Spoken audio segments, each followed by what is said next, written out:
La tâche la plus difficile quand tu veux faire des vidéos, sans doute, réside dans l'organisation. Bonjour et bienvenue sur le podcast des néo-vidéo marketeurs. Ce podcast s'adresse essentiellement aux chefs d'entreprise, micro-entrepreneurs, freelance, indépendants, coachs, consultants. Et si toi aussi tu souhaites développer ton business grâce au marketing vidéo, ce podcast est fait pour toi et il n'y a qu'un seul maître mot: sois unique, pense différemment. Salut à toi l'ami. La tâche la plus difficile quand tu veux faire des vidéos, sans doute, réside dans l'organisation. Car en effet, sur le papier, cela semble facile et rapide à faire. Mais une fois qu'on se lance dans la production de vidéos, force est de constater que c'est bien plus compliqué que ça. Surtout au début. Alors, comment faire pour ne pas se décourager et arrêter de faire des vidéos au bout de 2 ou 3 publications ? Autant que possible, je te suggère de prévoir un endroit chez toi où tu vas tourner la plupart de tes films. Pour ma part, j'ai transformé la chambre de ma fille, qui est partie depuis un moment de la maison, pour en faire mon lieu principal de tournage. Ceci dit, je rencontre beaucoup d'entrepreneurs qui ne peuvent pas réserver un lieu pour le tournage à domicile. Je ne peux que te conseiller de faire preuve de créativité pour trouver ton coin à toi. Toutefois, tu peux aussi exploiter une possibilité très intéressante. Tu peux réserver un Airbnb une fois tous les 3 mois ou tous les 6 mois. Cette option te permet de choisir un lieu plus en adéquation avec le message que tu veux faire passer au travers de tes images. Par exemple, un ami qui est trader avait envie de faire ses tournages dans un lieu un peu classe. Tu vois, car l'image qu'on en a du trader, c'est ce gars qui gagne beaucoup d'argent et qui habite dans une maison ou un appartement prestigieux. Il avait loué pour l'occasion pendant 3 jours un appartement dans le 8e arrondissement de Paris, près de l'Arc de Triomphe. Et cela lui a permis de tourner un nombre important de vidéos dans différentes pièces de l'appartement.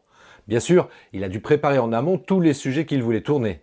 Et grâce à ce travail de préparation, il a pu ainsi faire des vidéos pour plusieurs mois. Car oui, pour éviter de perdre du temps à tourner ces vidéos, c'est utile d'en tourner plusieurs dans la foulée.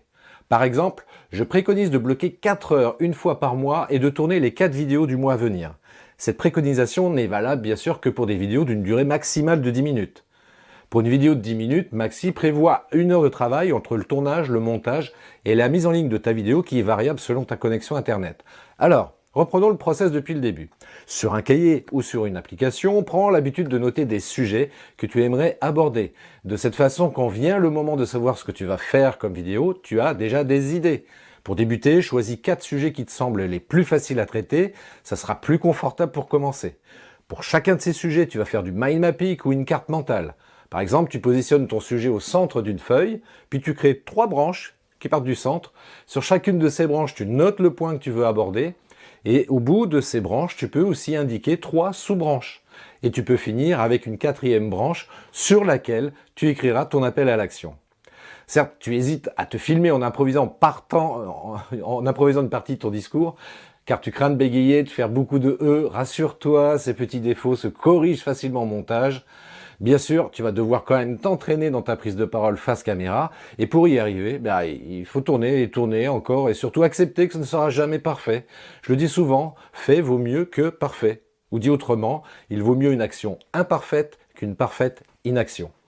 La recherche de la perfection génère toujours la procrastination. Et si tu procrastines, tu ne fais donc pas de vidéo.